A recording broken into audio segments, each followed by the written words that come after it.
AITA for suing my girlfriend after she had my 1967 Impala project taken to the scrapyard. So for context, I'm a lifelong car guy. I've been working on cars since I could turn a wrench, and there's just something about the process of bringing a dead piece of metal back to life that means more to me than almost anything else. I guess my friends call it a passion. But my ex, well, she called it an obsession. But more on that later. I'd had my eye on a 1967 Chevy Impala for years. This is a car with history, with lines and curves that are just pure art. It's a car that makes a statement, you know? There's nothing else like it on the road, and as soon as I could afford it, I hunted one down.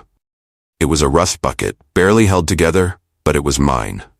My goal was to restore it fully, a complete teardown to bring it back to life. So I bought it back in February 2019 and poured myself into it every free moment I had. When I finally bought my own house earlier this year, it felt like my dreams were coming true. This place had a big garage, a 2.5 car setup that was practically screaming for a car project. I moved the Impala in right away, claiming both bays for the chassis and body while filling every corner with the parts, tools, and new additions I'd been collecting. I'd even started a photo album detailing every stage of the restoration. It was my project, my passion. If you've ever poured your heart into something, you get it. Now around this time, Megan, my now ex-girlfriend, asked to move in with me. We'd been together for about a year, and I knew she'd had a rough year, especially with the pandemic. She lost her job, her lease was ending, and she wanted to stay with me to be closer. I'll admit, I thought it was a big step, but I agreed. I liked the idea of her being there with me. Megan wasn't perfect, but I thought we had something good. The day she moved in, she took one look at the garage, rolled her eyes and muttered, "Still can't believe you're wasting so much space on this thing." She'd always poked fun at the car, but I thought it was lighthearted. Now, I started noticing a hint of annoyance in her tone whenever the car came up. She started complaining about having to park outside. She'd talk about how unfair it was that I got the garage all to myself, even though her little hatchback would have fit under any of the shady trees in the yard, or even the barn if she wanted. I tried to explain that the car project wasn't something I could just move around. There were loose parts, pieces on jack stands, the engine was out, it would take a crew to relocate everything safely. But she didn't get it. She'd scoff and call it just a piece of junk. She seemed to hate that car. She didn't like me spending time out there either, even though I'd always made time for us, setting aside weekends and evenings for date nights, movie marathons, whatever she wanted. The argument started small, over where she'd park or the mess I was making. Then they grew. She'd get cold, withdrawing completely whenever she brought up the car, and I pushed back. She'd call it an obsession, saying it was just like her dad, that I was losing myself in a useless hobby. I didn't think much of it. I assumed it was just stress from her job loss, her mom's nagging about her needing to settle down. But the way she talked about my car project, there was something deeply bitter in her tone. Then, 2 weeks ago, I had to leave town for a work trip. It was a big opportunity for me, so I took it. When I left, things with Megan were tense but manageable. She was quiet, giving me short answers, still upset about something I couldn't put my finger on. But I assumed we'd figure it out when I got back. When I came home, Megan greeted me with an odd smile, this wide grin I couldn't quite read.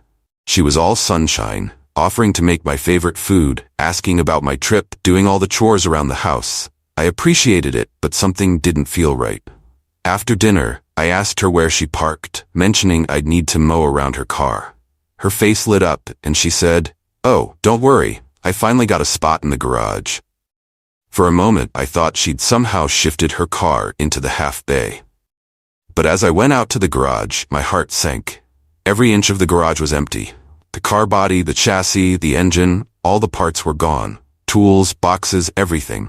I turned around, my chest tight, and looked at her, barely able to speak. Where's my car?" She shrugged, smiling like it was nothing. "I hired a company to come pick it all up. I found a junkyard that would take it.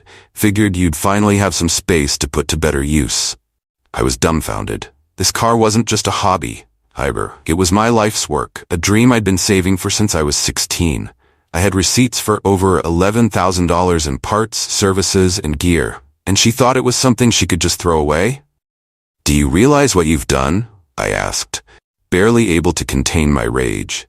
She just shrugged, brushing it off like it was a minor inconvenience. She had the nerve to call me dramatic, saying, "It's just an old car. You needed to let it go." That was it for me. I told her it was over, to pack her things and leave. She stormed out, huffing about how I was overreacting, but I was already calling my lawyer. In the days that followed, I found out just how deep her resentment went. Friends and family kept calling me, saying I was ruining her life over a piece of metal. But I ignored them, knowing I couldn't let this slide.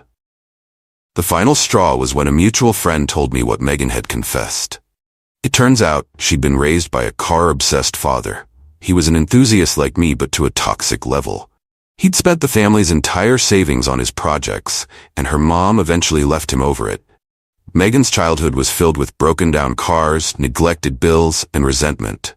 Her mom had been urging her to take control from day one, saying that my hobby was just like her father's obsession. That history explained a lot, but it didn't justify her actions.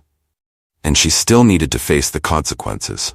My lawyer encouraged me to visit the scrapyard, armed with receipts, to try and reclaim any remaining parts. I knew it was a long shot, but I went. When I got there, things didn't add up. The yard owner was defensive, dodging my questions about the car, saying he didn't remember anyone bringing in a 1967 Impala. I reported the incident to the police, who launched an investigation. What they uncovered shocked me. Turns out the scrapyard was running a stolen car ring. They were taking in old classics, flipping them for parts, or selling them under fake titles to unsuspecting buyers. The Impala, being a vintage model, was valuable, and it was going to be their next payday. The cops found it tucked away, half dismantled, and hidden under a pile of scrap. When I got the call, it was a mix of relief and rage. The junkyard owner and a few of his guys were arrested, and the police told me they'd needed footage from my house, showing Megan letting them in, to build a case. After charges were filed, Megan started calling me non-stop, saying she'd made a mistake, that she was sorry.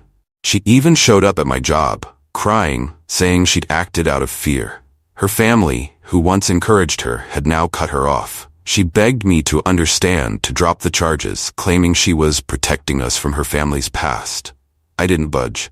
As I listened to her excuses, I realized that while she may have been scared, she'd also made a choice. A choice to destroy something that was deeply meaningful to me, without any discussion. I tried to compromise, to balance her needs with mine. But she'd only thought of herself. Winning the lawsuit was a bittersweet victory. Megan was ordered to pay damages, though I doubted she'd ever manage to cover it all. The car, meanwhile, came back to me in pieces. Parts were missing, the body was scratched, and it hurt to see it like that.